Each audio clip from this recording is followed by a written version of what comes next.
네, 안녕하십니까. 다시 인사드리겠습니다. 축산물 품질평가원 대구 경북지원의 영천 3세 도축장에 근무하는 정경진 부장입니다. 반갑습니다. 제가 강의를 못합니다. 제가 호칭을 사장님 또는 선생님 또는 선배님 이렇게 좀 편하게 좀 부르도록 하겠습니다. 제가 강의를 못하는데 성우님하고 다른 분들 오셔서 자꾸 강의 해가지고요. 부담이 엄청 많습니다. 부담이 많고요. 또 기존에 이제 강의 자료를 한번 받아봤습니다. 받아봤는데 이 등급 판정 결과가 나오기 위해서는 그 전에 많은 이제 우리 환경적인 변수들이 있지 않습니까? 뭐 사양 관리부터 또는 뭐 유전력 너무 많습니다. 그래서 작년에 했던 걸 보니 뭐 사양 관리 따로 있고 유전력 따로 있고 여러 파트가 많더라고요. 그래서 이제 저희는 이번에 제가 강의할 때는 그런 부분들은 앞장이나 또는 앞쪽이나 뒤쪽 타임에서 분명히 사양 관리나 이런 부분의 교육을 할 걸로 보입니다. 그래서 저는 오늘 순수하게 이 등급 판정이 어떻게 이루어지느냐 그런 부분에 이제 초점을 맞춰서 강의를 하려고 하고요. 그리고 이제 축산물 등급 판정 제도와 판정하는 현황 그리고 이제 이력제가 무엇인가 요 두 가지 큰 제목을 갖고 강의를 하도록 하겠습니다. 그래서 강의는 지금 10시 5분부터 시작을 해서요. 10시 한 50분에서 55분 정도에 한번 끊었다가 10분 정도 휴식을 하고 휴식을 하는 게 낫겠습니까? 아니면 그냥 쭉 가는 게 낫겠습니까? 쭉 갈까요? 쉬어가면 잡수다. 예, 쉬도록 하겠습니다. 예, 그냥 한 10분 정도 쉬었다가 그리고 나머지 부분을 강의를 하도록 하겠습니다. 그래서 끝나는 시간은 11시 30분에서 뭐 한 40분 사이 정도에서 끝마치도록 하겠습니다. 혹시 우리 선생님도 저를 보신 분이 계신가요? 있습니까? 있습니까? 처음 뵙습니다. 아, 그렇습니까? 저도 농가를 잘 찾아뵙지는 않아갖고 저도 잘 모르겠습니다. 그리고 혹시 도축장에 와서 등급 판정하는 시연이라든가 이 도축장에 소실로 오는 거 말고요. 그 현장에 와서 혹시 도축장을 구경, 견학을 해보신 적은 있습니까? 있습니다. 고른 공판장이셨네요. 공판장은 충분히 좀 많이 가능합니다. 혹시 소를 싣고 갔을 때에 오늘 싣고 가면 도축하고 또는 내일 도축할 수가 있고 그 다음날 이제 판정이 이루어집니다. 판정하는 내 소에 대해서 한번 보신 적 있습니까? 판정 결과. 많이 바쁘시다 그죠? 바쁘시다 보니까 좀 잘 못 가는 경우가 있어요. 우선은 도축장을 방문하려고 그러면 도축장에 이제 여러 가지 이제 뭐 기준, 뭐 준수해야 될 사항들이 있습니다. 이제 그런 사항들이 좀 더러 많기 때문에 일반인들이 도축장 내에 또는 도축장 내에서도 그 냉장실 안에 들어오는 건 좀 쉽지가 않아요. 아무래도 이제 그런 부분이 있고요. 다만 이제 도매시장 공판장 같은 경우는 이제 우리가 뭐 중매이 됐던 또는 우주가 됐던 좀 이제 환복을 하고 좀 충분히 좀 쉽게 좀 들어갈 수 있는 부분이 있습니다. 일반 도매시장은 이제 도매시장이라 하면 경매가 이루어지는 그런 곳이라 그죠. 근데 그렇지 않은 이제 도축장은 좀 들어가기가 쉽지 않으셔요. 이제 꼭 들어오고 싶은 분들은 사전에 저희 쪽에 먼저 말씀을 한번 해놓으시고 그러면 저희가 도축장을 전체적으로 관리 감독하는 그쪽 담당자분들하고 좀 협의를 해서 내일 이래이러한 분이 오시는데 많이는 못 들어가셔요. 왜냐하면 이게 또 이제 축산물이다 보니까 이제 뭐 좀 위에 되는 요인들이 이제 이렇게 보여집니다. 외부에 들어오신 분들은 이제 그러다 보니 좀 소수 인원만 보통 이렇게 보고 가시고 이렇게 보는 부분은 제가 등급 판정하는 것과 또는 이제 등급 판정 결과에 대해서 이제 그렇게 설명을 들으시고 하는데요. 제 강의가 끝나고 난 다음에 오늘 내가 소를 냈다. 내일 내가 꼭 이제 내 소가 등급 판정 받은 결과를 편물로 내가 보고 싶다. 그런 분들은 출하 날짜와 이런 부분들을 고려하셔갖고 미리 사전에 수첩을 통해서 저희 쪽에 연락을 주시면 저희가 도축장하고 조율해서 방문이 가능도록 협의는 하겠습니다. 근데 그 협의가요 100%다 들어올 수 있다는 건 아니에요. 인원도 정해져 있고 시기도 정해져 있고 도축장도 구적이 터져서 시끄럽고 이럴 때는 거의 외부인들이 못 들어오셔요. 그런 부분이 있기 때문에 우선은 그런 상황을 보시고 한번 의사가 있으신 분들은 슈킵에다가 말씀해 주시면 우리 이제 상무님이나 우리 담당자분께서 아마 이제 이렇게 저희 쪽에 연락해 주시고 안내를 해 주실 것 같습니다. 예, 서두가 길었습니다. 그럼 지금부터 축산물 등급 판정 및 이제 1억제 제도에 대해서 이제 설명을 좀 드리도록 하겠습니다. 부수가 보통 사육 규모 부수가 좀 100분이고요. 네. 그럼 이제 등급 판정을 받은 결과는 혹시 다들 좀 잘 보시나요? 선생님들? 잘 안 보세요? 자료는 다 옵니다. 자료도 제가 다 문자로 다 보내드리고 자료를 많이 보내드려요. 근데 그걸 갖고 혹시 다른 쪽 컨설팅도 이렇게 활용하시는지 모르겠습니다. 근데 중요한 거는 자료를 꼭 보셔야 됩니다. 그 자료를 보기 위해서 오늘 이 강의를 좀 간단하게 드리도록 하겠습니다. 우선 이제 제가 근무하는 축산물 품질평가원이 어떤 곳인가, 뭐 인수과 등급 판정 제도는 무엇이고 이력 제도는 무엇인가, 이렇게 오늘 순서를 좀 준비를 했습니다. 축산물 품질평가원은 그 옛날에 종축계량협회에서의 등급 판정과 관련된 사업을 조금 추진했습니다. 1989년도에 이제 그렇게 해서 조금씩 기간이 커졌고요. 2004년도쯤에 이제 저희가 뭐 다른 뭐 법인이라든가 또는 이력제 초기라든가 이런 것들 쭉쭉쭉 시행을 했고요. 지금에 와서 이제 축산물 품질 평가원은 인원수는 한 500여 명 조금 못 미치고요. 그리고 이제 본원입니다. 본원은 세종에 있습니다. 세종시에 2015년도에 이사를 왔습니다. 저희는 이제 농림축산식품부 산하기관입니다. 공무원은 아니고요. 국민연금 들어갑니다. 우리 뭐 저희 기관은 뭐 미션, 비전, 핵심 가치를 있습니다. 뭐 이런 것들은 뭐 우리가 열심히 잘해서 축산인들의 행복을 위해서 또는 국민들의 이런 것들 행복을 위해서 열심히 하자. 뭐 이런 쪽으로 이제 포커스를 잡고 있습니다. 동영상입니다. 간단하게 기간 소개가 한 1분 정도 있습니다. 한번 진짜 간단히 좀 해주시겠습니다. 지속 가능한 축산업 그리고 국민의 더 행복한 삶을 위해 데이터와 기술을 더해 생산자와 소비자가 연결되는 순간 축산 유통에 새로운 가능성이 열립니다. 축산 데이터를 활용한 새로운 플랫폼으로 축산 유통의 모든 것을 융합하는 우리는 축산물 품질 평가원입니다.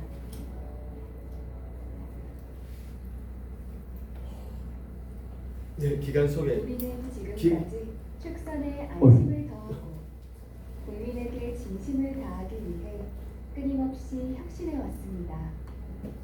전통적인 축산업의 틀을 넘어 데이터와 기술을 융합해 새로운 가능성을 열어가기 위해 오직 하나의 목표에 집중해 왔습니다. 품질이 곧 신뢰다.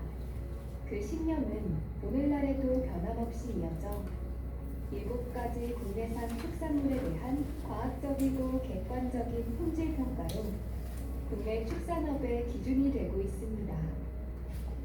과학적인 분석과 최첨단 AI 기술, 그리고 축산 데이터를 융합해 정밀하고 공정하게 판정하여 농가에게는 생산성 향상의 기준을, 축산 유통업자에게는 거래지표 제시를 통한 원활한 지원을, 소비자에게는 믿고 먹을 수 있는 신뢰의 기준을 제공합니다. 축산물의 사육부터 도축 및 가공, 유통, 소비까지 우리는 체계적인 이력 관리로 국내 축산물의 모든 여정을 데이터로 기록합니다. 소비자는 안심하고 생산자는 신뢰를 얻을 수 있도록 축산업의 투명성과 지속 가능성을 보장합니다. 연간 100만 마리 이상의 소 DNA 데이터를 보관하여 유통 과정에서의 부정행위를 철저히 차단하고 유전자원 데이터를 활용한 품종 개량과 과학적 연구 등 축산업의 발전을 이루고 있습니다. 이제 축산업은 인공지능, IoT, 빅데이터, 영상기술 등 첨단 기술이 주도하는 융합산업입니다. 실시간으로 수집한 스마트 축산 데이터를 기반으로 예측 분석을 통해 가축 질병을 조기에 발견하고 효율적인 사료 관리로 자원을 절감하는 등 모두가 체감할 수 있는 변화를 만들어가고 있습니다. 또한 한우 수출 협의회를 운영하여 우리 축산 축산물의 국제적 경쟁력을 강화하고 있으며 다양한 축산 유통 정책 지원으로 축산업의 새로운 성장 동력까지 창출하고 있습니다. 우리는 축산 유통의 모든 데이터를 하나로 융합하는 디지털 플랫폼을 운영합니다. 유통 주체가 환경 변화에 능동적으로 대처할 수 있도록 유통 정보 조사를 수행하고 이를 기반으로 생산자와 소비자, 유통업자가 실시간으로 정보를 확인하고 소통하며 축산 분야의 통합 정보를 제공해 축산업의 모든 과정이 연결된 하나의 생태계를 만듭니다.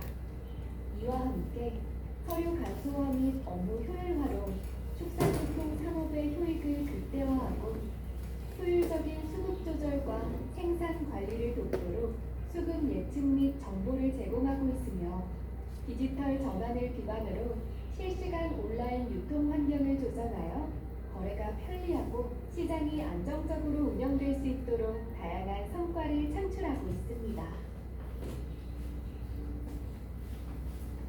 환경, 사회적 책임, 투명한 기관 운영의 ESG 경영으로 우리는 지속가능한 축산업을 만들어갑니다.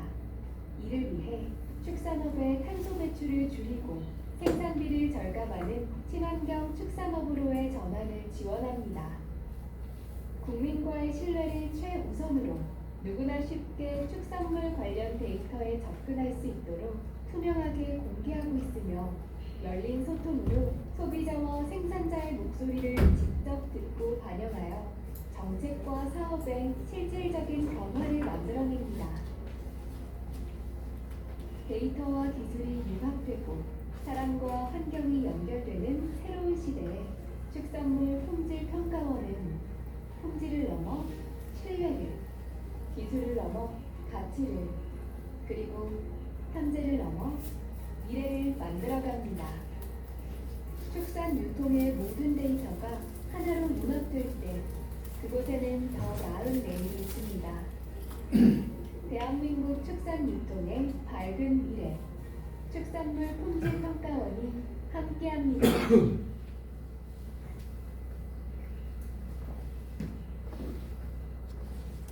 네, 기간 소개를 제가 좀 간단히 좀 하려고 했었는데요. 조금 이제 편집 과정에서 좀 실수가 있었던 것 같습니다. 이제 본격적으로 축산물 품질 평가 제도 기준에 대해서 설명을 드리도록 하겠습니다. 축산물 품질 평가 제도는 앞서 동영상에서 나왔듯이 생산자, 유통업자, 소비자 모두에게 이제 지표를 제공하고 있습니다. 생산자에게는 좀 더 고급력이 됐던 어떤 이제 본인이 그 생산하고자 하는 방향을, 유통업자는 그 등급이나 그 수준에 맞는 그 유통 흐름을, 소비자 또한 그 수준에 맞는 기호에 맞는 구매할 수 있는 그런 지표의 출발점이 되는 게 이제 축산물 품질 평가 제도이고요. 궁극적으로는 이제 축산법에 따라서 축산물 품질 평가원이 설립됐습니다.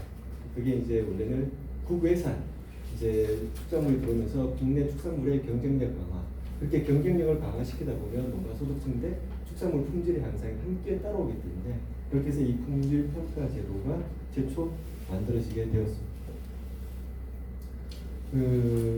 지금 이제 우리 원에서는, 그러니까 국내에서는 축산물 품질 평가가 지금 7가지 축종에 대해서 하고 있습니다. 소고기, 돼지고기는 의무입니다. 반드시 특별한 사정이 없으면 그 의무로 도축장에서 정상적으로 도축되어 등급 판정을 받고 출하가 반출이 돼야 되고요. 나머지 닭고기나 또는 닭고기의 부분은 오리고기, 그리고 계란, 말, 꿀 같은 경우는 신청에 대해서 필요에 의해서 등급 판정을 신청을 하게 되면 축산물 품질 평가사가 나가서 이제 평가를 하고 그 결과를 제공을 하고 있습니다. 소돼지 의무 시행이고요. 자율은 이제 저런 축산물 부분이고요. 지금 이제 등급 판정이 이루어져서 그 소비자에게 가기까지가 제일 먼저 생산이고요. 소가 이제 생산이 돼야 되고 생산되고 난 다음에 도축 과정을 거치고 그 이후에 이제 등급 판정을 받고 그 다음에 이제 유통이 됩니다. 유통이 되고 이제 판매가 되고 1년의 이제 사이클을 진행하고 있습니다. 자, 여기서부터 이제 잘 아시겠지만 잘 아시는 부분은 제가 좀 더 상세히 설명드리도록 하겠습니다. 그 등급, 특히 이제 소의 등급 판정은 육량과 육질 등급이 있습니다. 육량과 육질 등급. 육질 등급 다 아시죠? 육질 등급은 1, 2 플러스부터 읽는 걸요. 숫자부터 먼저 읽으셔야 돼요. 옛날처럼 뭐 30, 3, 뭐 B, 뭐 그러니까 BC, C2, C1, B1, A1 옛날 거예요. 옛날이고 지금은 숫자부터 읽습니다. 1, 2 플러스, 육질은 1, 2 플러스에서 3등급까지가 있고요. 육량은 A, B, C가 있습니다. A, B, C 두 개가 복수적으로 이제 겹쳐지는 거죠.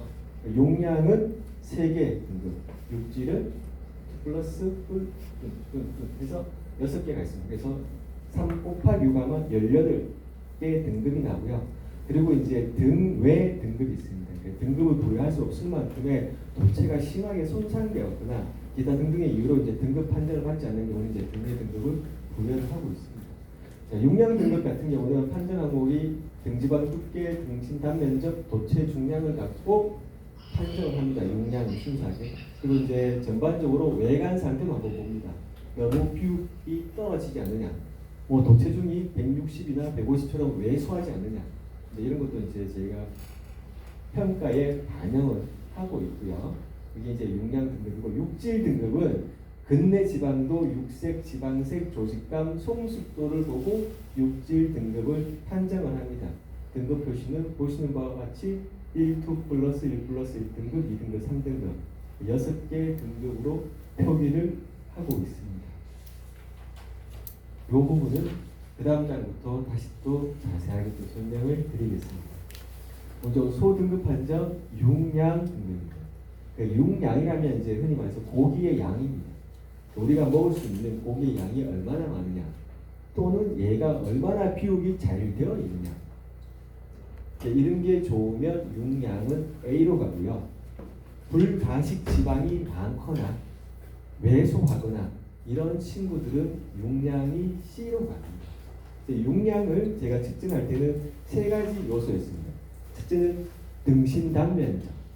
우리가 가장 우리 국민들이 선호하는 로스 부위 중에 하나는 이제 등심입니다. 등심의 면적이 얼마나 크냐, 그리고 등심 피복 지방이 얼마나 두껍냐, 얇냐, 그리고 세 번째는 이제 도체 중량이 어느 정도이냐.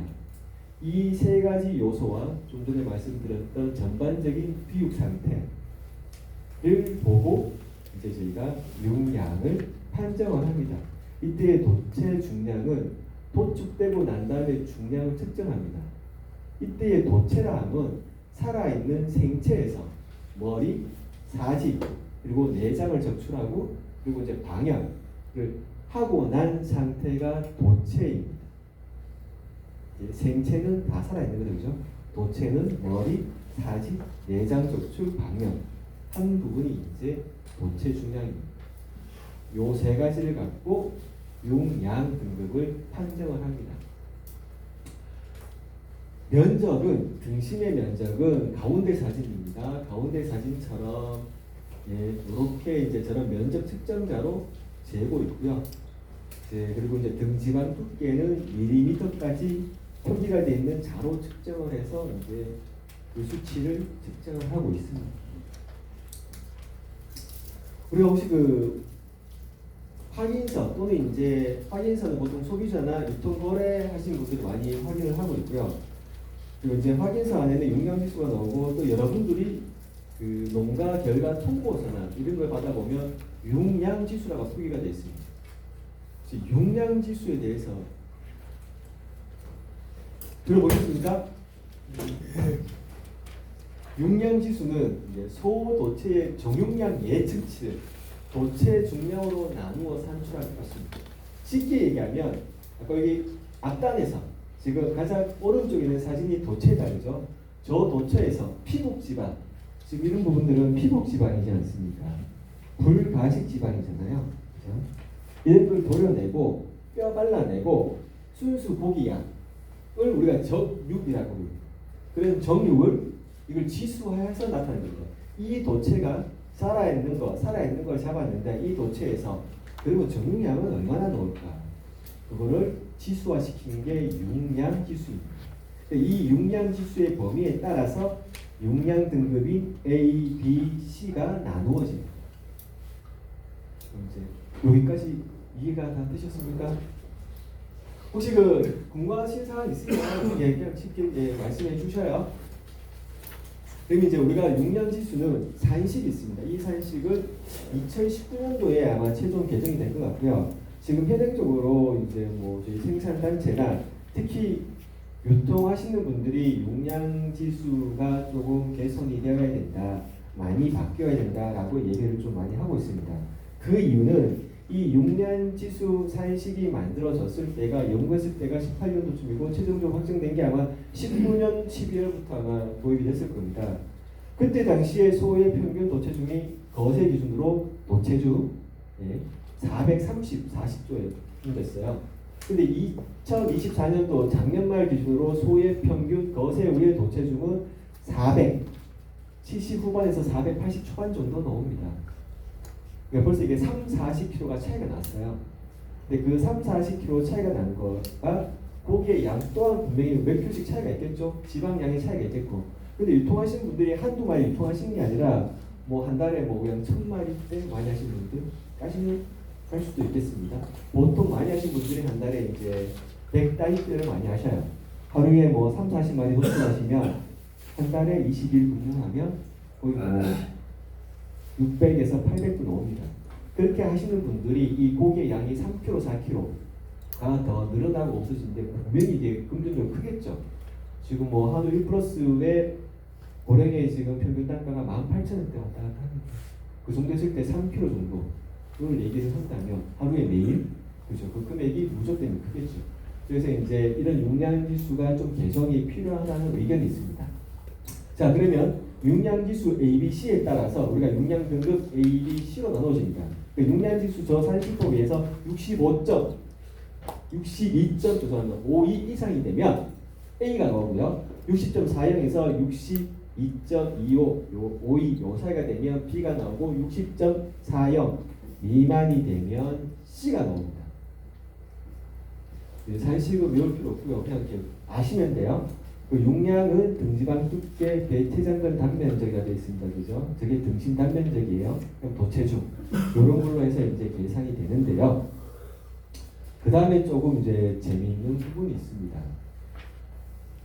지금 이제 요 부분입니다. 용량지수 C라고 가정한다면 예를 들면 등지방 두께 18mm의 배체장근 단면적이 99 정도가 나왔고요. 도체 중량이 487이다.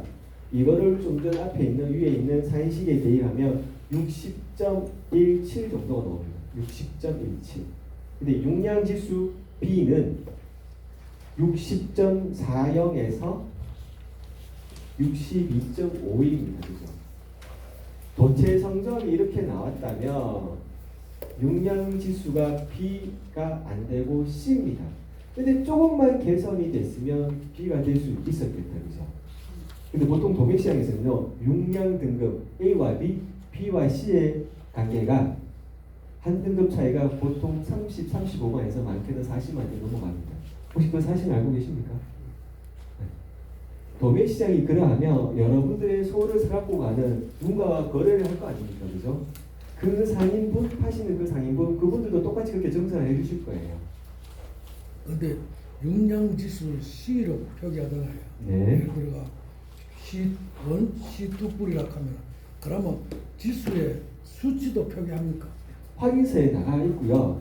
확인서, 그러니까 이 확인서는 소비자가 갖고 가는 확인서, 유통거래 증명서 나가 있고, 농가분들이 보시는 농가 통보서, 결과 통보서라든가 그런 거에도 용량지수가 다 표기되어 있습니다. 그 지수는 저희들은 받아보는데 혹시 경매할 때 중개인들도 다 전광판이 다 떠 있습니다. 제가 오늘 필요가 없었고 전광판 사진 제가 마침 삭제를 했는데요. 마지막에 전광판 사진에는 한우, 거세, 도체 중량, 육질 등급, 용량 등급, 용량에서 관련 고령에도 용량 지수가 표기되어 있습니다. 그러면 같은 값이라도 여기 유통하시는 분들은 같은 값이라도 이게 용량 지수가 높은 62에 가까운 걸 쓰겠죠. 같은 값이라면. 그러면 C에 가까우면 단가가 좀 더 떨어뜨리려고 경매사분들, 중매인분들 그렇게 이제 하시겠다, 그죠? 자, 우선은 용량지수 C가 이렇게 도체가 나왔습니다. 그러면 B를 만들기 위해서 가장 효과적인 방법은 이 산식을 잘 보셔야 돼요. 등지방 두께를 얇게 합니다. 아, 선생님 뭐 혹시 예, 그 선생님이 아니고 예, 전 학생인데요. 등지방 두께는 1.25잖아요. 가중치. 맞습니다. 그러니까 등지방 두께를 1mm 더 얇게 하면은 도체 중량 더 늘린 거다 훨씬 낫고. 정답입니다. 지금 제가 특정값에서 등지방 두께는 특정값에서 마이너스 요인을 적용합니다. 등지방이 당연히 두꺼우면 지방 생산량이 많겠다, 그죠? 그럼 당연히 용량은 줄겠다, 그죠? 그래서 등지방 두께가 두꺼우면 당연히 이거는 마이너스 요인입니다. 고기 생산량에서는. 그래서 마이너스 값을 주고 있고요. 나머지 등심이 크면 당연히 고기 양이 많습니다, 그죠? 도체 중량이 이 정도 선에서는 큰 거는 플러스로 되어 있습니다. 자, 그렇게 해서 이 지금 용량지수 C가 나온 게 B를 만들려면 등지방은 1mm만 축소를 해도 이 산식에 대입하면 60.43이 됩니다. 바로 B가 되죠. 단면적은요. 4제곱센티미터를 증가를 시켜야 됩니다. 간단히만 올라갑니다. 도체중은요. 도체중은 30kg가 더 빨리 일찍 출하를 하셔야 돼요. 늘어나는 거 아닙니다. 도체중은 더 짧게 출하를 하셔야만 됩니다. 근데 이거는 물론 우리가 결과를 놓고 봤을 때에 하는 거예요. 결과만 놓고 봤을 때. 예? 제가 왜 이 얘기를 드린가 하면 우리 사장님들 지금 한 마리만 키우시는 거 아니잖아요. 계속 키우시잖아요. 앞으로 계속 키우실 거고. 그랬을 때 결과를 보셔야 됩니다. 용량지수를. 이 개체가 이런 분 알고 계실 거고, 얘가 어느 마구간에 있었고, 마구에 있었고, 이 마구에 같은 매질이죠. 자기네 개체들, 비슷한 개체들 갖고 들어왔을 때에 똑같이 갈 수도 있겠지만 몇 달 뒤에 출하하는 녀석도 있을 거 아닙니까?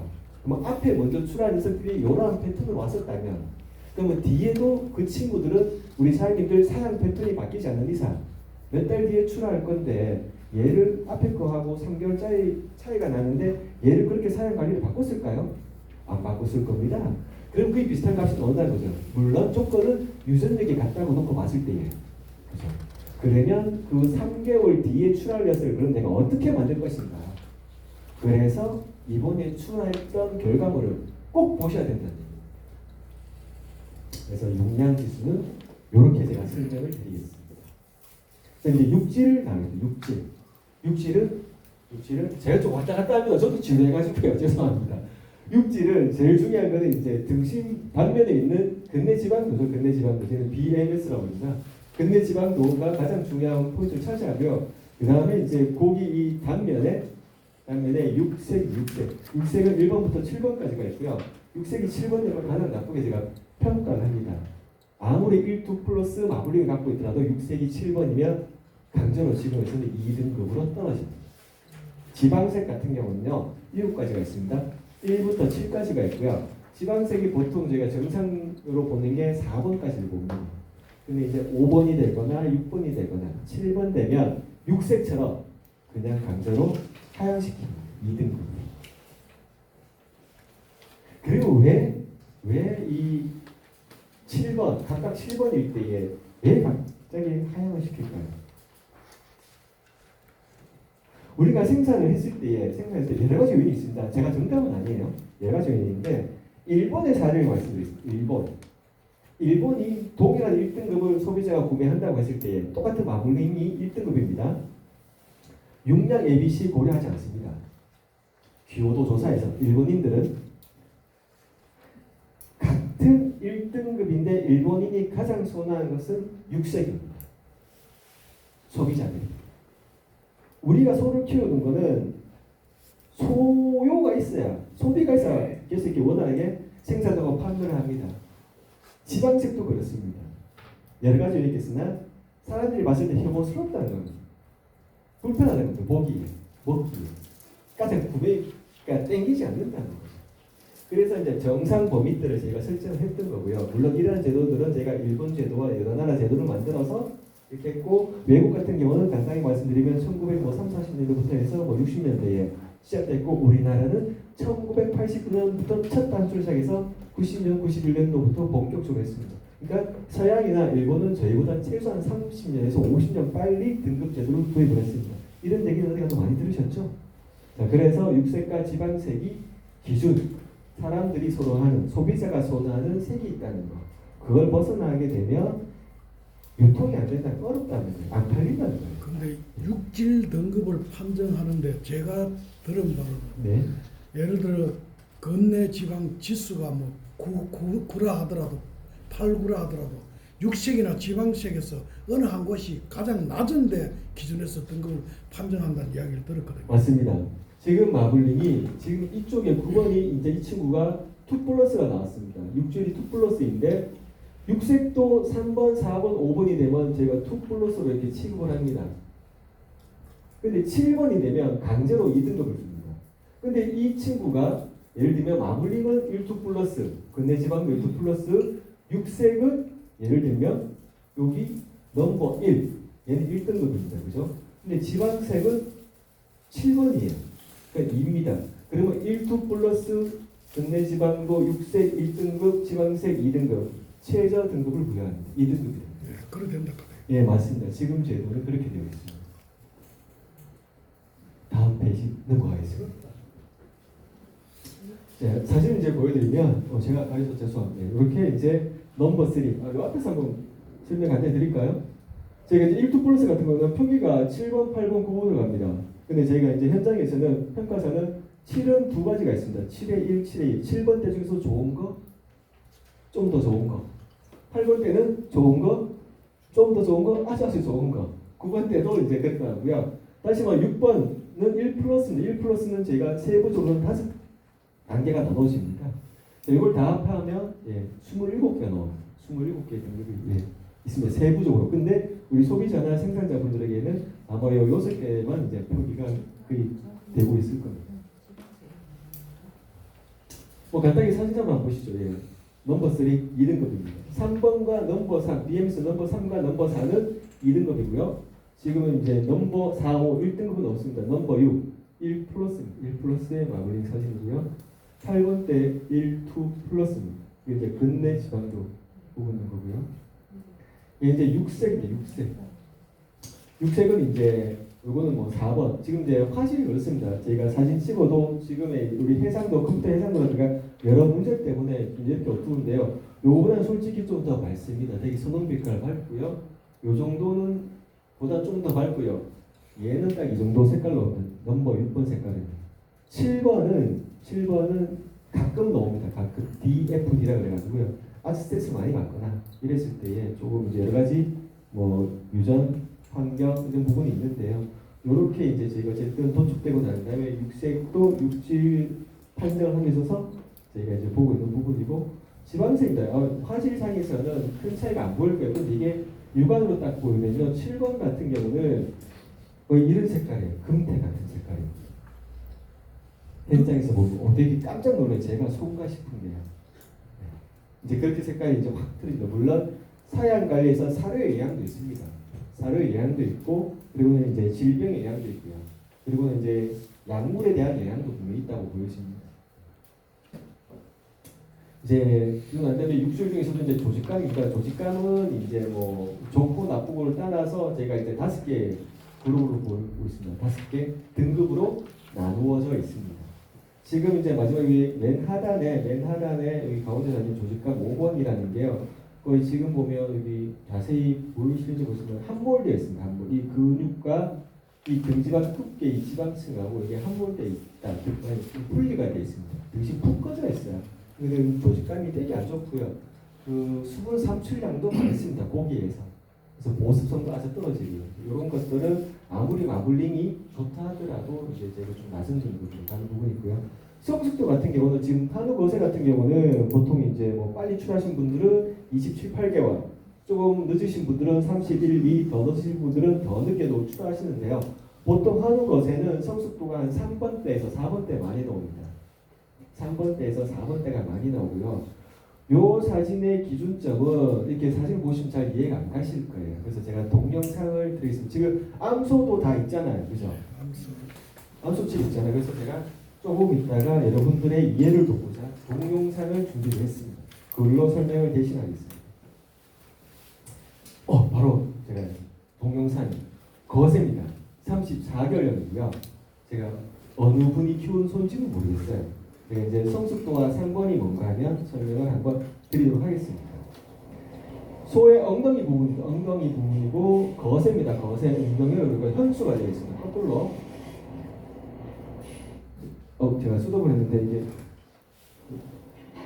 이게 중간 스톱이 안에서 눌러주면 스톱이 되는데 이걸로는 스톱이 잘 안 되니까요. 잠시만. 괜찮습니다. 이게 엉덩이 부분, 이게 척추 부분이고요. 이게 이제 요추입니다. 요추가 1번과 이게 흉추 13번인데요. 잠시만요. 여기 암소입니다. 다시 할게요.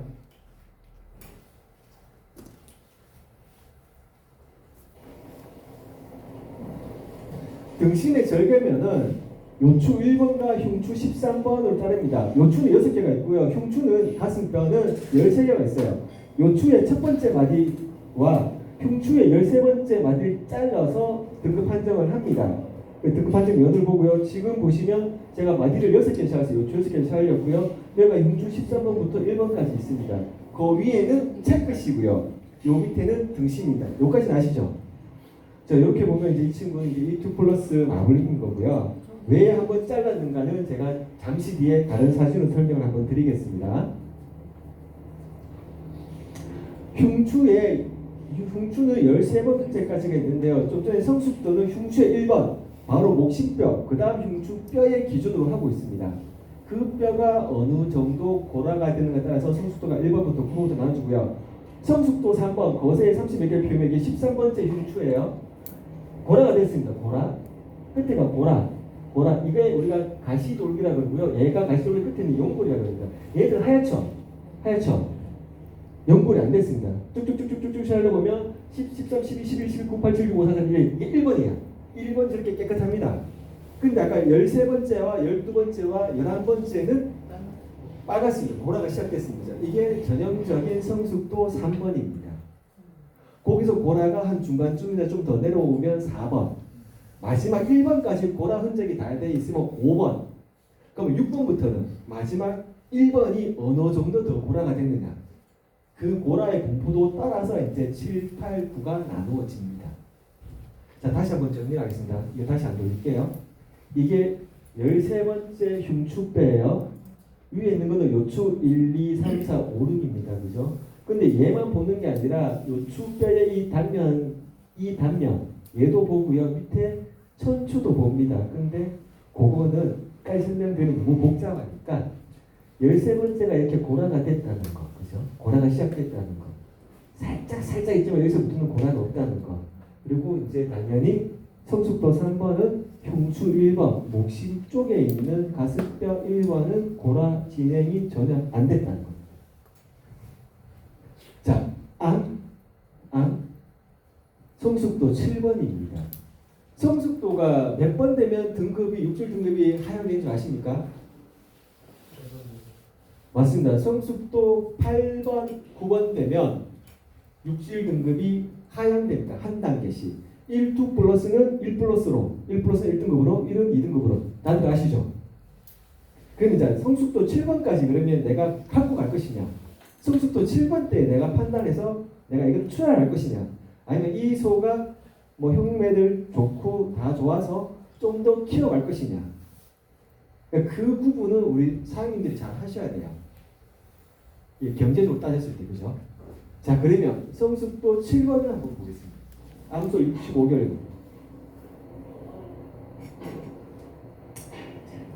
암소라는 걸 제가 보여드렸고, 이게 암소입니다. 그리고 이제 천추입니다. 천추고 이제 흉추 하나, 둘, 셋. 요게 구획도 없어요. 뼈 마디간에 경계가 없어집니다. 7번 때 넘어가면 이제 요추가 6개 지나갔고요. 흉추 13번이에요. 13번. 가시돌기 사이에 고라가 다 됐어요. 끝에. 고라가 혹시 되신 거 보이십니까? 마지막 1번째 가면 이 가시돌기하고 연골이 하얗게 이제 남았어요. 완전 고라가 안 됐습니다. 이게 성숙도 7번입니다. 성숙도 8번이 되면요. 이 고라가 테두리에 하얀 게 없어요. 완전 다 고라입니다. 제가 좀 천천히 찍었어야 되는데 그죠? 빨리 찍어요. 하나 더 보겠습니다. 그래서 준비를 했습니다. 암소 이소는 104개월입니다. 일단 104개월입니다. 얘 같은 경우는 가시돌기와 가시돌기에 있는 끝에 있는 연골의 구분이 없어요. 이 친구 같은 경우는 지금 제가 봤을 때 2등급 좋은가 아닌가 3등급인데 얘가 한 단계 떨어져서 2등급인데 한 단계 떨어져서 3등급이 됐습니다. 자, 지금 이제 흉추 13번이고요. 13번에 보시면 가시돌기하고 연골 자체가 흔적이 전혀 없어요. 없습니다. 이 마디 부분 자체가 없습니다. 여기 살짝 남아있어요. 끝에만. 이해를 하셨습니까? 이 가시돌기와 가시돌기 끝에 있는 연골이 다 같이 한 몸이 되어버립니다. 연골 자체가 다 따라서 없어집니다. 그래서 2등급이었는데 한 단계 하락되어 3등급이 됐습니다.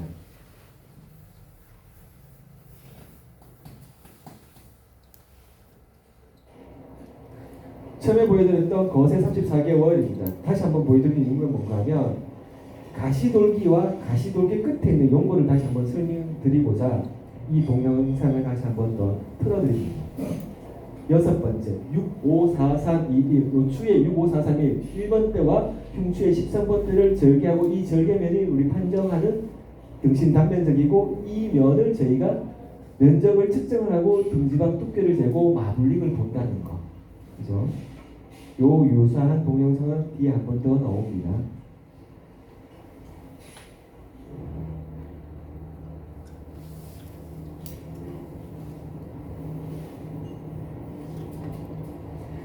척추입니다. 하지만 척추 여기 안에 이제 연골이 들어가 있고요. 연골 힘줄이 이제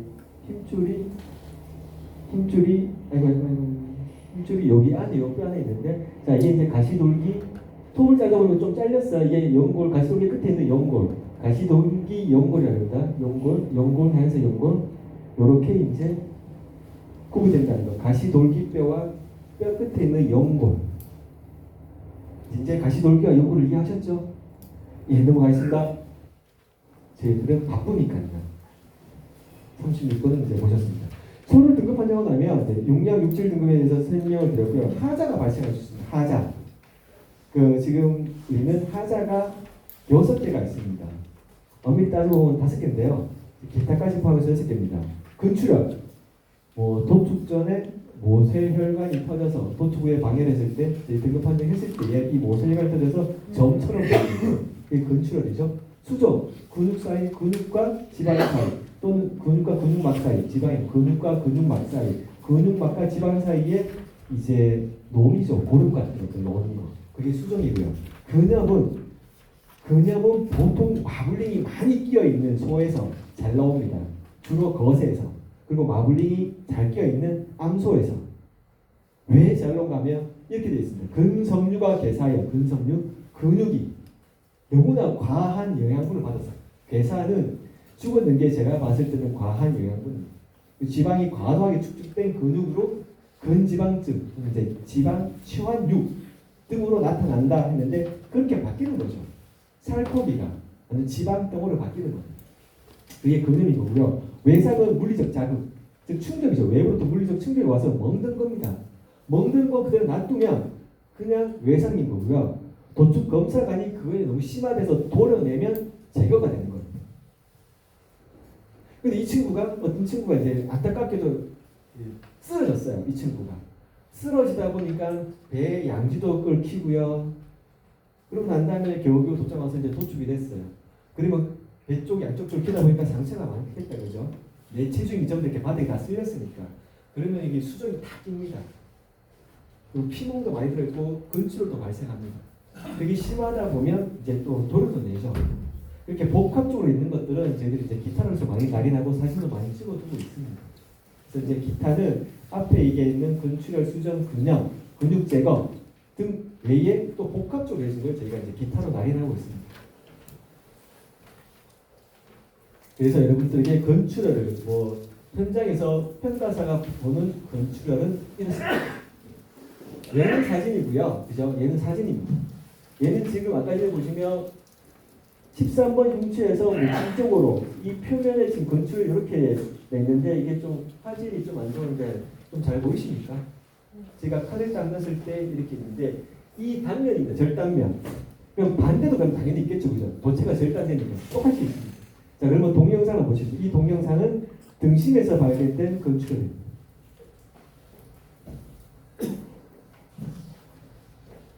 손은 9번대입니다. 마블링.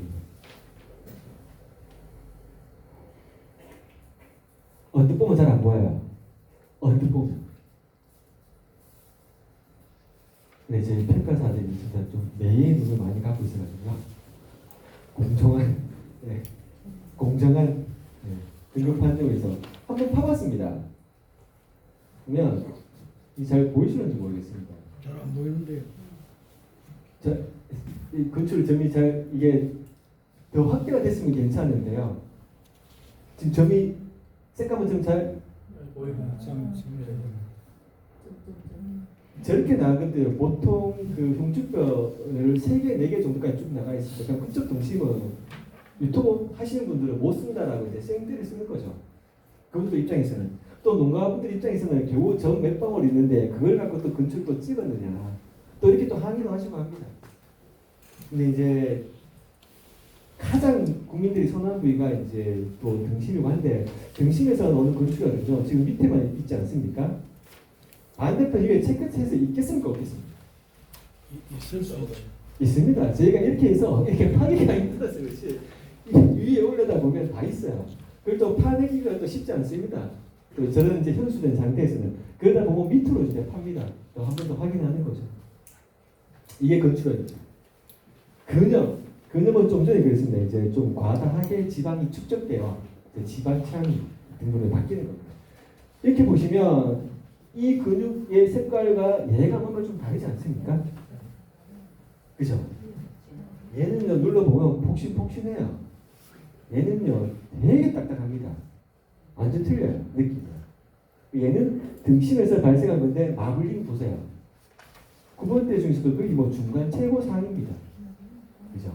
자 반대편 동영상 들 텐데요. 동영상이 한번 보세요. 여기 동영상 사진의 등심 단면 한번 보세요. 마블링 정말 맞겠죠? 제 93입니다. 93 최고의 마블링 스컴 보시겠습니다.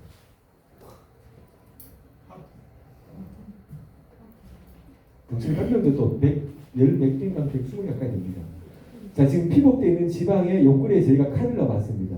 왜냐하면 이 형태가 달라져 보입니다. 판정을 하게 되면요. 완전 달라요. 일반 이렇게 지방을 뜯어내는 게 아닙니다. 자 그러면 얘는 정상육이에요. 같은 도체입니다. 같은 도체예요.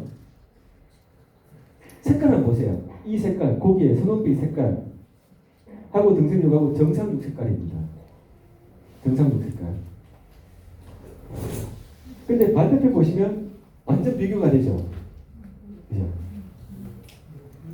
저렇게 비교해 보시니까 좀 이제 달라져 보이는 거 보이십니까? 근데 이게 이제 화질이 좀 더 좋았더라면 더 선명했을 텐데, 그죠? 이게 좀 아쉬움이 있습니다. 저런 부분들이 요게 이제 근염입니다. 축산물 품질평가에서는 21년, 22년 동안 꾸준히 이제 기계 등급 판정을 이제 도입을 하고자 노력을 했고요. 계속 연구를 진행해 왔고, 24년도부터 좀 본격적으로 시범사업 도입을 하고 있습니다. 그 기계 등급 판정은 당연히 이제 등급 판정의 공정성, 신뢰성 강화에 있는 거죠. 첫 번째 주 목적은. 그런 이제 등급 판정 결과의 공정, 신뢰성이 더 재고 높아진다면 당연히 이제 생산하신 분들, 유통하신 분들 이제 그런 이제 유통의 지표를 제공하는 거고요. 어쨌든 가장 신뢰할 수 있다는 거, 소비자나 생산자 모두. 그렇게 해서 이제 기계 등급 판정을 도입을 하고 있는데요. 시범입니다. 시범. 의무는 아니에요. 그래서 이제 저희가 현장에서 지금 쓰고 있습니다. 이 기계 등급 판정을 하게 되면 저희가 우선 사진을 이렇게 기계에 갖다 댑니다. 도체에 갖다 대면 이 영상에서, 이 사진의 영상에서 이렇게 그다음에 이제 이렇게 나옵니다. 얘가 마블링 수카는 얼마고, 등심 단면적의 크기는 얼마고, 지방의 크기는 얼마다, 얼마서 얘는 토탈 뭐다.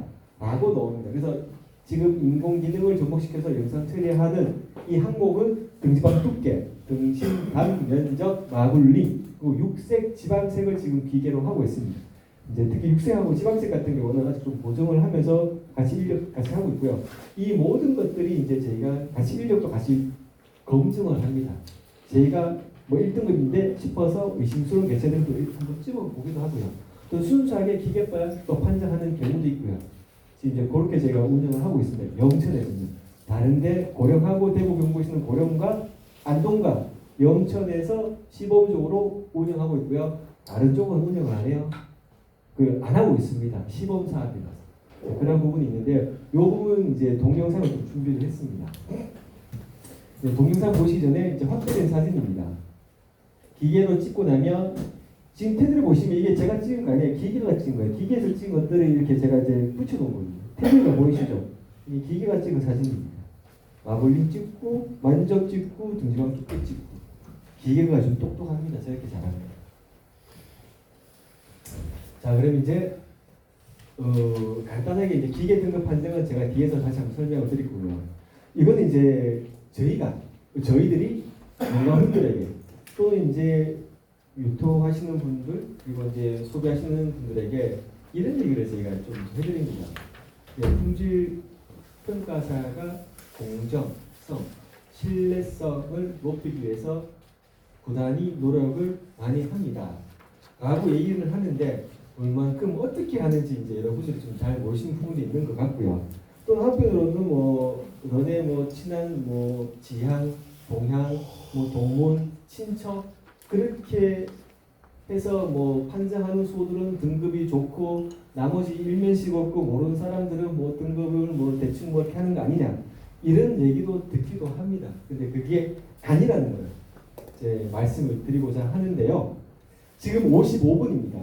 지금부터 10분 정도 쉬고 이 지금 품질평가사가 공정성 확보를 위해서 어떤 일을 하는지 아침부터 출근해서 등급 판정하는 그 순간까지 어떤 노력을 하는지 공정성 확보를 위해서 제보를 위해서 요거는 10분 정도 쉬었다가 동영상을 보여드리도록 하겠습니다. 그렇게 하면 되겠습니까?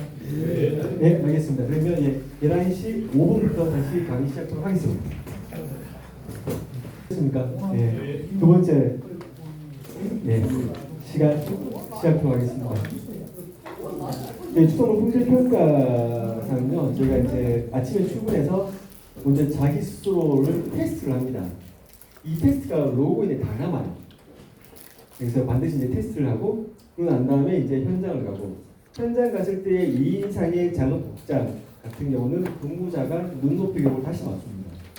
개인별로 자가 테스트하고 현장 가서 눈높이 하고 그리고 각자 판정하고 난 다음에 서로 간에 이제 그 판정 결과를 크로스 체크합니다. 크로스 체크하고요. 그 과정에 뭐 기계 등급 판정을 찍을 수도 있고 서로 이제 의견을 나눌 수도 있고 이제 그렇게 여러 단계에 걸쳐서 저희가 그 제대로 공정한 판정을 하고자 이렇게 이제 노력을 하고 있습니다. 우선 제가 아침에 출근을 했습니다. 6시 한 40몇 분, 50분 되는 것 같습니다. 그래서 현장에, 도축장에 들어가기 전에 먼저 테스트를 진행합니다. 이게 제 로그인 화면입니다. 로그인 화면에서 이렇게 있습니다. 근내 지방도 사진 평가. 저는 미실시입니다. 제가 실시를 하고 나면 이제 이렇게 될 건데 쟤를 누르면 이 사진에 나온 게 몇 번이냐 저기 다 뜹니다. 저 행위를 다 하고 가야 돼요.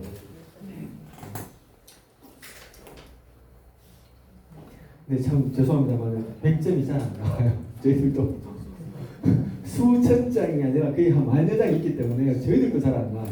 근데 그러면서 저희 스스로도 계속 아침에 학습을 하고 들어갑니다. 그래서 사진 10장을 봅니다. 이제 10장을 보고 이제 저는 제 사진 봤을 때 저는 이제 얘가 이제 8회 2번 때다. 얘는 한 9회 뭐 몇 번째 같다. 이제 그렇게 합니다. 얘는 뭐 1, 2니까 뭐 3등급이다. 이 친구는 한 2등급 한 초반 정도쯤 넣을 것 같다고 해서 한 2번을 한번 띄워봅니다. 2번 조경표를 한번 띄워보고 이제 궁금하면 이제 제가 이제 그 마킹을 하겠죠. 이제 그래도 뭔가 의심스러우면 2번이 맞나 3번이 맞나 의심스러우면 이제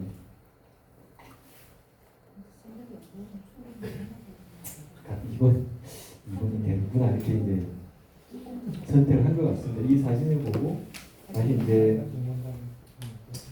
보는 겁니다. 근데 다시 말씀드리지만 이 화면하고요 제가 보는 거와 또 틀려요. 그죠? 여기서 보는 거하고 또 저희들도 화면 보는 거도 다릅니다. 그래서 이제 저희들도 한 번씩 이 화면상에서 너무 좀 잘 안 맞을 때가 있으면 그 실물적인 이제 조경표를 갖고 와서 꺼내서 봅니다. 보면 이제 저렇게 이게 넣습니다. 넣고 난 다음에 내가 과연 몇 점일까? 되게 두근두근합니다. 저희가 이제 등급이 틀리면 10점이 감점이에요. 10점. 등급이 틀리면 10점이에요. 저는 94점 나왔어요. 등급이 틀린 게 없다는 자랑은 아니고요. 기본적으로 이제 저렇게 이제 평가사들이 아침에 출근해서 현장 가기 전에 저 행위를 다 한다라는 부분이고요. 이거는 제가 한 샘플을 안 갖고 왔어요. 이거 여러분들 드리는 거 아니에요. 제가 현장에 목걸이처럼 차고 들어가서 보는 겁니다. 한번 실제 한번 이렇게 보시고, 예, 보시고 뒤에 분, 예, 뒤에 분 주시면 제가 현장에 늘 목숨처럼 아끼면서 들고 다니는 거고요. 평가 점수가 낮으면 현장 수입을 못하게 하는 그런 제도는 없고요. 제가 기록이 다 남습니다. 남습니다. 그래서 보수 교육도 합니다. 방금처럼 말씀하셨던 이런 부분에서 제가 이제 당첨이 돼서 교육받으러 가야 됩니다.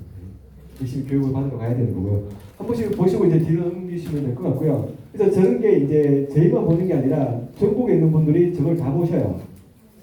각각의 이제 그 어느 지원이 또는 누가 이게 했나 안 했나 이게 다 보여집니다. 그래서 안 하면 저희가 부끄러운 거예요. 저희 스스로가.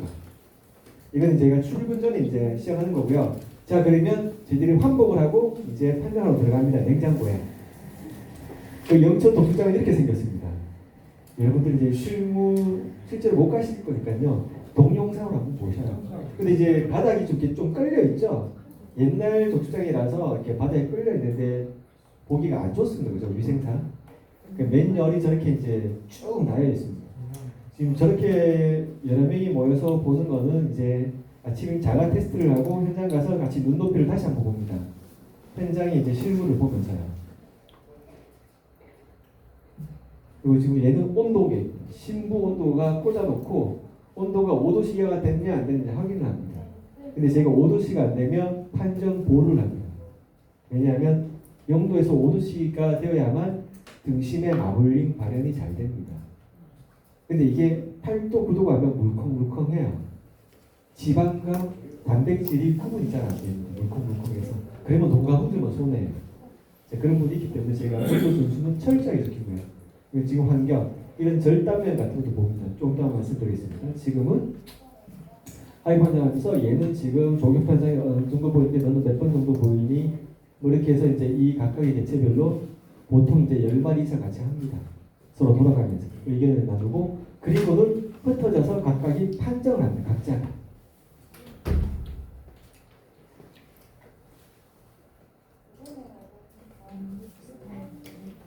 몇 분이 같이 합니까?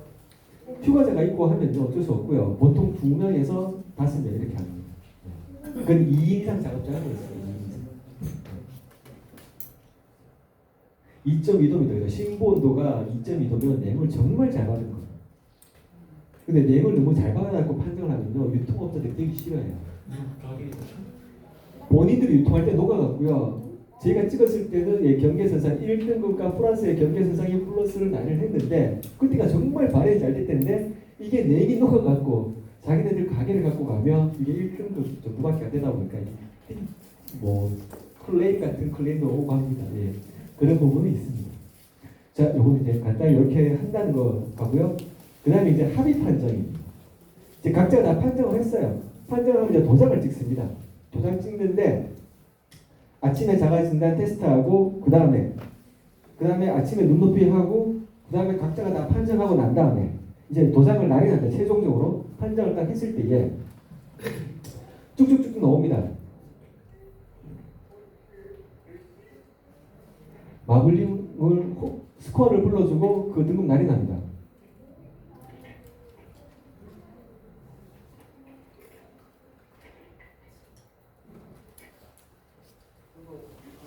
첫 번째 품질 평가사분이 1등급을 했어요. 1등급 날이. 근데 이제 서로 바꿔와서 교차 검증을 하고 합의 판정하기 때문에 다른 분이 첫 번째 하셨던 문건을 다시 봤어요. 봤는데 나는 이게 1등급이 아니라 나는 플러스 같다 라고 하면 다른 분들이 함께 봅니다. 다시 함께 봤을 때에 결론적으로 최초는 1등급으로 판정을 했으나 그거를 내역을 이렇게 기재를 하였으나 마지막에 이제 최종 이제 판정을 하면서 합의 판정에서 얘는 경계선상에 있었지만 얘는 플러스다 이렇게 이제 합의 판정을 하고 있습니다. 자, 그러고 난 다음에 이제 제 축산물 품질 평가원에서 이제 24년부터 본격적으로 기계 등급 판정 시범 사업을 하고 있습니다. 그래서 기계 등급 판정 값을 그대로 갖고 옵니다. 근데 이제 기계에도 오류가 생길 수가 있어요. 그렇지 않겠습니까? 자, 기계가 판정에 불과하거나 기계가 오류 생기는 주요 요인 이런 것들이 있습니다. 등심면 좌우 절개의 좌우 편차가 큰 것들. 이건 좀 더 설명을 드리겠습니다. 등심 절개가 불량하면 기계가 못 찍습니다. 떡밥이 묻어있다든지 두 번 절개했다든지 막 칼이 여러 번 들어가 있습니다. 그리고 이제 등심 단련 시간은 제가 판정하는 이 기준점에서 30분 전에 딱 자르게끔 되어 있습니다. 근데 그게 뭐 1시간 전에 잘랐다. 그러면 벌써 등심 단면이 다 녹아 있습니다. 있을 점이 맺혀 있어요. 그럼 기계가 이게 물을 반사를 많이 하고 제대로 안 지켜요. 그런 것들은 이제 기계 등급 판정이 불가합니다. 이 기계 등급 판정을 찍는 모습을 보여드리겠습니다. 이 친구 같은 경우는 저희가 어때 봤을 때는 한 4에 2, 3번대, 즉 1등급 뭐 중간쯤 됩니다. 근데 얘를 이제 기계는 이렇게 생겼습니다. 2년 전에 가격은 1,000만 원이었고요. 저게 지금은 750만 원. 700만 원 좀 넘습니다. 저렇게 기계를 찍으면 이 단말기가 저렇게 사진 찍고 저기 이제 지가 차량이 완성이 되면 그다음에 AI 분석이라는 버튼을 이제 눌러도 자동으로 저희가 이제 분석이 됩니다. 쭉쭉쭉쭉쭉쭉쭉 GI가 막 이렇게 분석을 막 해요. 그러면 근내 지방도는 5번대네 5번인 거고 그리고 육색은 몇 번 지방색 몇 번 이렇게 다 나옵니다. 근데 제가 육안으로 봤을 때 큰 무리가 없으면 그냥 기계 등급 판정 값을 그대로 갖고 옵니다. 기계 등급 판정입니다. 다시 말해서 저희 이제 품질 평가사는 아침에 자가 출발해서 자가 진단을 하고 눈높이를 하고 다시 이제 합의 판정을 하고 좀 더 나아가서 기계 등급 판정을 함으로써 가장 공정하고 여러분들에게 신뢰를 주는 등급 판정 결과를 제공하고자 노력을 하고 있습니다. 자, 이거는 뭔가 하면요, 제가 이제 썸으로 이제 우리 보여드리는 거고요. 이런 거를 아마 이제 좀 보신 동감은 잘 없을 것 같아요. 현장에서의 디테일한 부분들인데 지금 여기 이쪽에 있는 사진 두 컷은 저기 잘못된 사진입니다. 뭔가 하면 등심 절개가 잘못돼서 농가분들이 피해를 입을 수 있는 상황입니다. 이쪽 사진 한번 보시면요, 이쪽 화질이 그런데 칼을 한번 쳤다가 다시 한번 쳤어요. 그럼 이쪽이 되게 강한 압력을 하나님 받아갖고요, 마블링이 다 누워버립니다. 죽어버립니다. 톱밥도 좀 있고요. 자, 이쪽 같은 경우는 평탄하게 잘라야 되는데 지금 보면 강으로 올라가 있습니다. 그러면 면적상에서도 여러분들이 되게 손해를 봐요. 면적을 손해를 보면 도초의 중량이 용량 지수가 떨어집니다. 그죠? 자, 이런 것들은 도축장이 잘 준수를 해야 될 상황입니다. 이런 부분도 제 평가사가 도축장 경영자에게 다시 요구를 합니다. 절개를 좀 잘해달라고. 요거는 이제 그래서 절개가 안 된 부분이나 부족한 부분들은 제가 판정을 하면서 절개를 합니다. 판정을 하다가 이제 그런 부분이 있고요. 판정을 하다가 이 친구가 내가 봐도 경계선상에 있다. 경계다. 원래는 이게 복부의 3분의 1 지방을 재는데 여기서 3분의 2, 3분의 1 지방인데 이 편차가 크면 다시 한번 제가 평균을 낼 수가 있습니다. 자, 그랬을 때 얘가 대충 제가 봤을 때는 경계에 있는 것 같았습니다. 그러면 얘는 평탄하게 지금 잘 잘려 있습니다. 원래. 그죠? 근데 저희가 한 번 더 자릅니다. 더 잘라서 다시 한번 이제 마무리 형태 봅니다. 그 처음에 이 사진을 잘 찍었으면 괜찮았을 때요. 뭔가 하면 요때보다 지금 자른 게 훨씬 더 좋습니다. 더 나쁜 것도 있어요. 좋은 것도 있고요. 절개면이 부정확했을 때는 저희가 한 번 더 잘라서 이렇게 평가를 하고 있습니다. 요 동영상은 제가 두 회를 준비를 했는데요. 그 지금 보시기에 얘랑 물론 뭐 빛 반사도 있습니다. 제가 후레쉬를 비췄어요. 잘 안 보여갖고 마블링 차이가 좀 있는 것 같습니까? 왼쪽이나 왼쪽이구나. 마블링 스코어 넘버 6번대고요. 등심은 98개입니다. 마블링 스코어가 8번 중반 이상이고요. 등심이 121개입니다. 등심 단면적 크기가 과연 어떻게 하면 저렇게 나올까요? 그죠? 저희가 이제 그냥 현장에서는 짝짓기가 하거든요. 저 짝짓기가 안 나와야 되는데 그래서 저희가 판단하기가 너무 어려워요. 동영상을 보시겠습니다. 41번 도체입니다. 보면 한우 거세입니다. 여기는 21번, 여기 41번, 그죠? 딱 붙어 있습니다. 그죠? 반대편 50번. 이 대차가 맞습니다. 그죠?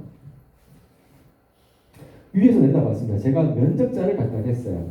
제가 이제 면적자가 이제 대충 요 정도 91개에서 100개, 91개에서 100개 요 정도 사이즈입니다. 얘 같은 경우는 90개 넘어가고 108개까지 이렇게 더 커요. 완전 다릅니다. 그리고 면적자를 걷어내봤어요. 그리고 이제 약간 그늘지게 해서 이렇게 보면 이렇게 봐도 지금 마블링이 많아 보입니다.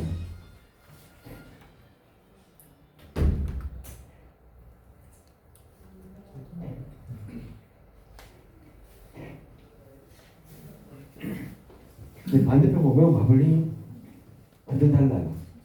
왜 저런 소가 나올지 저희들도 잘 모르겠습니다. 다만 유추하건데 얘는 6번 뭐 한 초중반 정도 나옵니다. 그래서 저희들이 만약에 얘는 원래 저희가 등급하는 부에 도체의 등심 절단면만 보겠습니다. 도배시장은 다 그렇게 봅니다. 근데 영천이나 경산의 세란 도장 같은 경우는 좌우를 다 잘라서 평균을 좀 내게끔 도장이 그렇게 이제 좀 해놨어요. 왜냐하면 이제 유통업자분들도 그 요구한 것도 있고, 뭐 저희들도 충분히 뭐 그러면 양쪽을 좀 같이 보겠다는 게 있고, 좀 더 공정한 판정을 위해서. 근데 한쪽만 자르는 도축장에서 이 도체가 같다면, 여기 홍중 13번, 12번, 11번, 그래서 가시돌기 있고, 성수도 전형적인 3번입니다. 얘는 그냥 플러스입니다. 저 반대편에 안 잘려져 있었습니다. 안 잘려져 있으니까 저희가 보이지 않습니까? 전쟁이 플러스입니다. 저희가 짝짝이가 나온 이유는 소의 행동학적으로 그렇습니다. 그 마구에 힘센 놈, 큰 놈이 있으면 걔를 피해 다닙니다. 그렇지 않던가요? 근데 피해 다닐 때 소가 단순해요. 그 힘센 놈이 한 방향으로 이렇게 돌 거예요. 왔다 갔다 잘 안 할 거예요. 뭐 할 수도 있겠으나 한 방향으로 이렇게 돌면 우리 영천 표현입니까? 사투리로 후치킵니다. 그죠? 다른 소들이 도망다녀요. 큰 소가 이래 가면 힘없는 소들은 똑같이 이래 갑니다. 자, 제가 이렇게 달리고 있습니다. 이렇게 달리고 있으면 이쪽의 등심과 이쪽의 등심에서 어디가 더 펴졌을까요? 이렇게 달리고 있습니다. 이쪽에 그죠? 펴졌으면 운동량이 많기 때문에 마블링이 덜 깁니다. 이쪽이 잘 깁니다.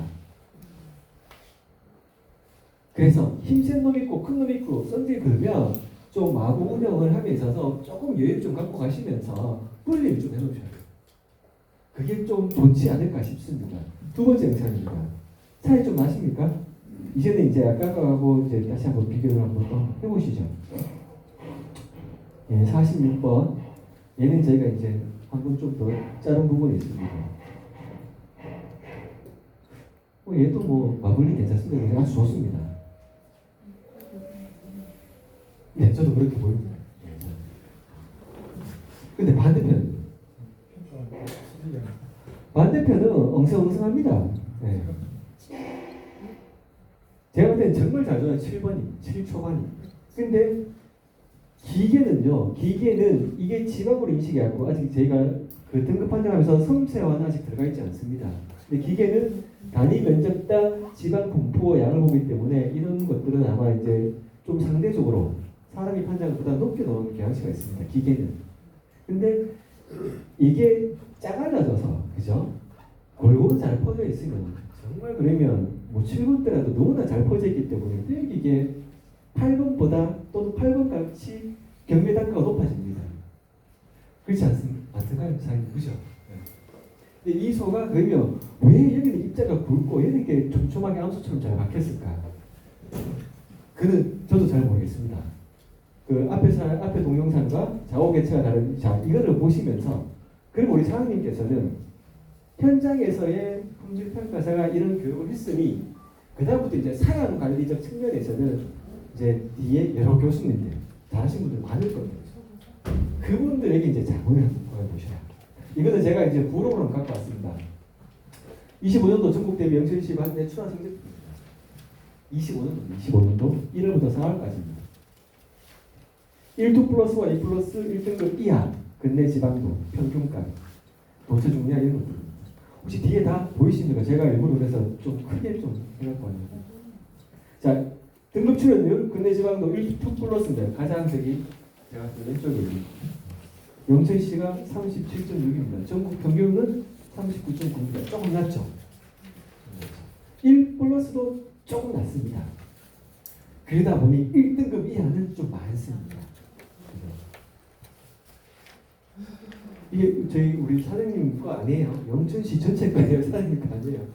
그래서 제가 그냥 참 근내 지방도 스코어도 6의 1번, 6의 1번이고 6.1 좀 낮습니다. 전국보다. 그리고 도체는요. 도체적으로 좀 커요. 개월용도 조금 32.8이면 31개월과 32개월, 33개월 차이가 그죠? 그때 0.8이라 하면 한 20일 정도? 20 며칠 정도.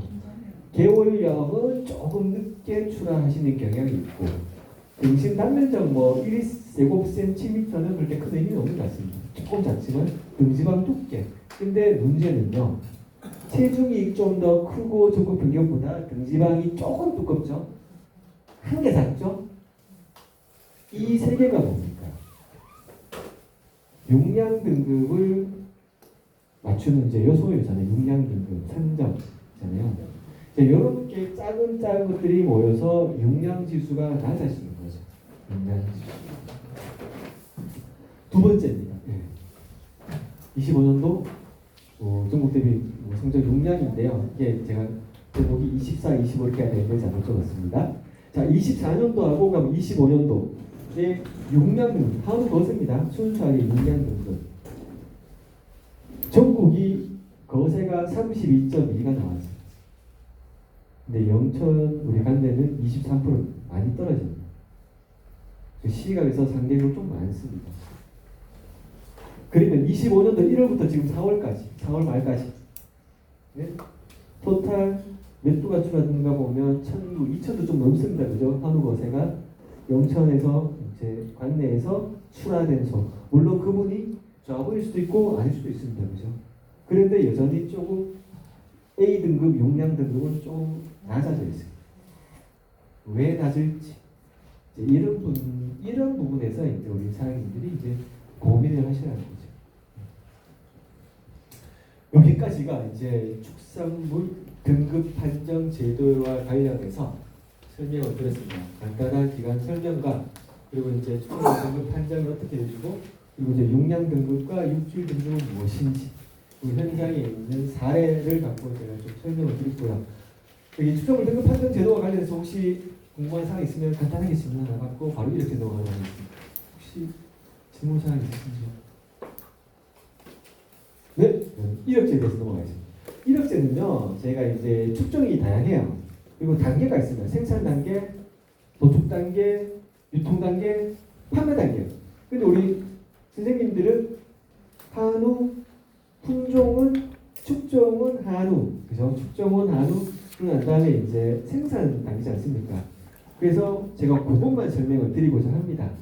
이력제의 도입은 그렇습니다. 뭐 출생에서부터 도축, 가공, 판매 이렇게까지 기록 정보의 기록 관리를 하여 위생 안전상 문제가 생겼을 때 신속하게 그것을 추적하고 뭐 이제 대처를 한다라는 게 이제 이 법 설립의 이제 목적이었고요. 그래서 이제 생산 단계에 종사하시는 우리 선생님들도 당연히 이제 일업법에 따라서 준수를 하셔야 되는 거고요. 그래서 우리 선생님 넘어가겠습니다. 사육 단계로 넘어가겠습니다. 가장 중요한 챕터는 이겁니다. 소외, 출생, 폐사, 거래, 신고는 사유 발생일로부터 5일 이내 신고입니다. 이건 아시죠? 근데 그렇게 잘하고 계십니까? 예. 아, 제가 잘 안 하고 있을 것 같은데요, 우리 선생님들. 잘하고 있습니다. 자, 근데 이 5일이 토요일이다. 이 5일째가 토요일이다. 그럼 언제 신고합니까? 그럼 제가 위반한 겁니까? 예전에는 예, 말씀하시죠. 금요일날 전화상으로 이렇게 신고하면 됩니다. 됩니다, 그죠? 신고하면 되고 저희는 신고를 하셨으면 그 이제 축협의 담당자분이 언제 그러면 이거를 신고 날짜 언제 기입했냐 전산상으로 신고는 유선을 하셨지만 그죠? 전산 언제 기입했냐 이것도 이제 제가 또 보는 부분도 있고 자, 제가 말씀드리고 싶은 분은 신고는 5일 이내인데 신고가 만약에 토요일에 이루어지다 그러면 5일이 지난 바로 이제 공휴일이 아닌 우리가 근무일 그날까지가 신고가 유예되는 기간 그러니까 제재를 받지 않는 기간입니다. 근데 지금 제가 보니까 혹시 그 1억제 우리 휴대폰에 어플 깔아서 양도 양수 신고하신 분 계십니까? 그게 되게 편한데요. 그 축협 직원분 안 괴롭히고요. 내가 즉시 할 수가 있어요. 내가 내 스스로가 로그인만 하면요. 회원가입해서 로그인만 하면 그 데이터가 다 연계가 되는데 하셔야 돼요. 제가 진짜 우리 그 다음에 한번 시간 주시면요. 1억제 앱 설치 및 운영하는 거하고 또 축산물 원패스라는 거하고 제가 한번 좀 설명 좀 드리고자 합니다. 자, 그래서 반드시 5월 이내에 신고해야 한다는 것과 귀표 부착은요. 한우 같은 경우는 출생일로부터 30일 이내 되죠. 30일 이내. 30일 이내입니다. 30일 이내에 반드시 기표를 부착하셔야 됩니다.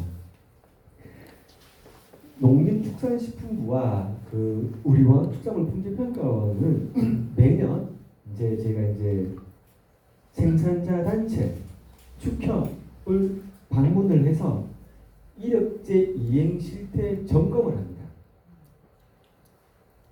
그럼 점검을 받는 사람은 누구겠습니까? 사장님, 선생님들. 선생님들이 제대로 안 하시면요, 축협이 페널티도 먹고요, 안 좋아요. 근데 제가 현장에 나갔을 때 가장 중요한 게 사장님이 소를 100마리 키우시면 당연히 신고가 100마리 돼야 됩니다. 다만 어제 오늘 송아지가 났다. 어제 오늘 뭐 양수 어디 보냈다. 뭐 그런 경우는 뭐 시간 차이가 있으니까 그죠? 유예 기간에 따라서 이게 뭐 됩니다만은 근데 그렇지 않으면 가장 중요한 거는 사육 두수하고 신고 두수하고 같아야 거 아닙니까? 저희가 점검 오면 제가 이제 곧 점검을 할 건데요. 제가 이제 이런 선생님 댁을 방문할 거예요. 사육 두수하고 그런 걸 볼 겁니다. 전산상의 신고 내역하고. 둘째, 그럼 기표가 부착되어 있나 안 돼 있나? 이렇게는 당연히 손님 기표 부착이 원칙입니다. 그죠? 부착되어 있는 상황을 보는 거고요. 세 번째, 오류 추정 객체를 사용하고 있나 있지 않냐가 배점이 큽니다. 얘가 제일 크지만 첫 번째가 사육 두수 일치 불일치지만 그 다음 배점 큰 게 오류 객체입니다. 거세를 45개월, 50개월씩 안 키웁니다. 그죠? 암소가 물론 잘 이렇게 해서 150개월이나 이렇게 뭐 180개월 뭐 있을 수 있습니다. 근데 그런 게 전산상으로 다 뜹니다. 그런 농가는 집중적으로 나갑니다. 저희가 씹어서. 근데 그랬을 때에 그 농가가 신고를 안 했다든가 폐사를 했는데 신고를 안 했다든가 기타 등등이 신고를 안 했다든가 그럼 계속 전산상에 살아있을 거 아닙니까? 그러면 선생님은 들은 제재도 받을 수 있고요. 받을 수 있고 더 제재를 받거나 이제 혜택을 받지 못하는 게 축협입니다. 축협. 그래서 여러분들이 정말 이 신고를 잘 해주셔야 돼요. 나머지는 이제 도축 단계, 포장 단계, 판매 단계, 소비 단계입니다. 그래서 제가 따로 더 설명드리지는 않겠습니다. 않겠고요. 제가 이제 조금만 제가 시간을 더 주셔요. 제가 이거를 일일이 다 외우지 못해서 자료를 갖고 왔고 이 자료는 이제 우리 축협 선배님하고 담당자분들에게 제가 설명을 드렸습니다. 매년 생산자 단체 그냥 축협이라고 해요. 축협의 평가를 이루어집니다. 축협의 전국적으로 매년.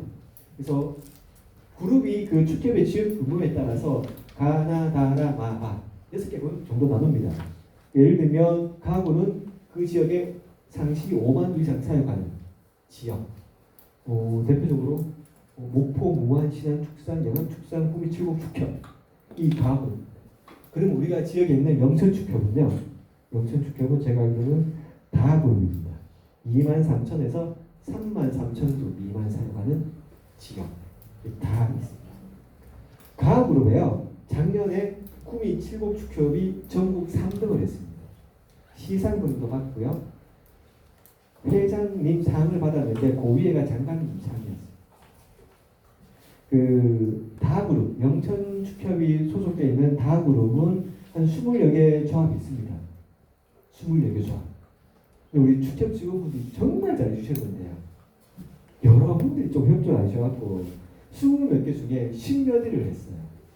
10몇 위. 저희가 나와보니 소두수도 안 맞고 신고두수하고 안 맞고 기표도 떨어져 있고 폐사는 했다는데 사심도 없고 폐사하는 거 기표도 없고 그러면 페널티가 정말 큽니다. 문제는요. 장관님 상 안 받아도 돼요. 시상금 안 받아도 돼요. 100만씩 안 받아도 돼요. 정책자금 받는 보조금 받는 액수가 쭉 하나 없습니다. 기회가 박탈돼요. 이 등수가 낮으면요. 근데 그거를 여러분들이 좀 잘 해주셔야 된다. 그게 1억 제도의 또 근간입니다. 네, 제가 오늘 두서없이 이런저런 얘기를 좀 했는 것 같고요. 또 강의 영향도 부족했고요. 그러함에도 불구하고 또 이제 여러분들에게 알차게 좀 쉽게 설명을 드리고자 동영상 준비도 좀 더 많이 했습니다. 그것도 뭐 제가 많이 부족했지만 뭐 잘 들어주셔서 감사드리고요. 그래도 뭐 바쁜 시간 중에 제가 또 이렇게 기회를 쓸 수 있도록 또 기회를 주신 영천축협 우리 관계자분들께 또 감사의 말씀드리고요. 뭐 언제든지 여기 뭐 관련된 제도, 등급제도나 이력제도 대한 궁금한 사항 있으시면요. 필요하신 분은 제가 또 명함을 드리겠습니다. 또 명함을 또 요청하시면 제가 드릴 테니 언제든지 연락을 주시고 물어보셨으면 좋겠습니다. 만약에 축협에서 제게 기회를 한 번 더 주신다면 제가 이력제 어플 설치하는 거하고 축산물 원패스라는 앱을 설치하는 걸 제가 알려드릴 거예요. 알려드리고 시연을 보여드릴 건데요.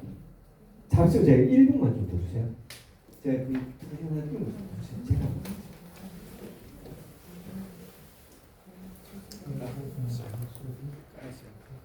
중요하다보다 보이라고 했는데 잘못됐거든.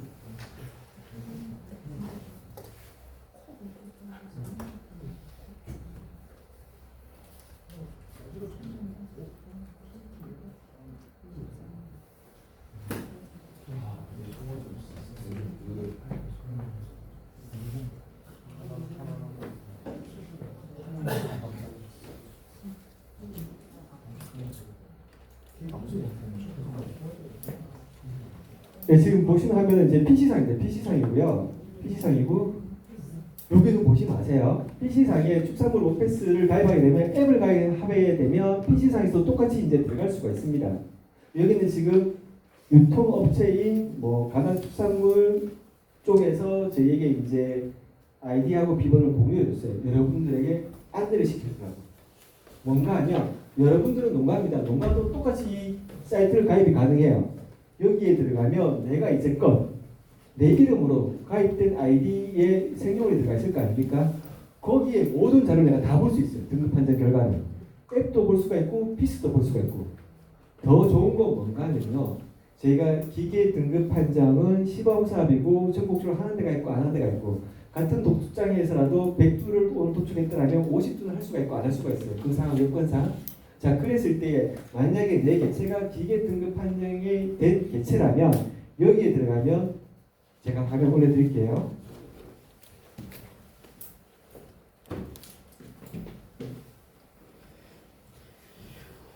사진도 볼 수.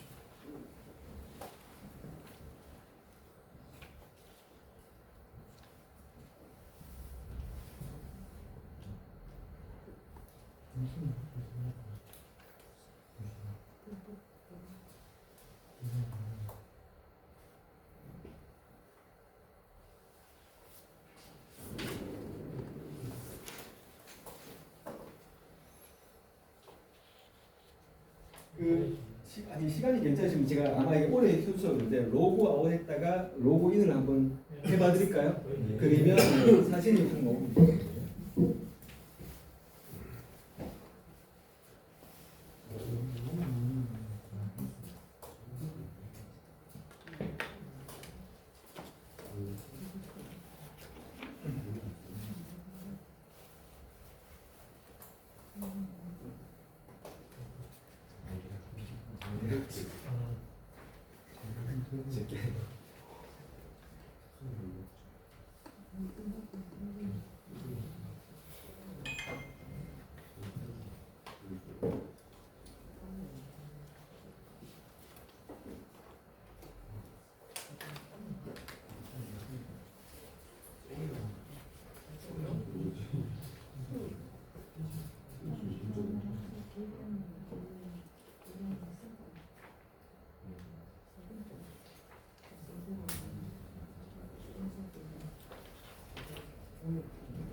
보기 가능해. 저기 사진 찍어놨어요.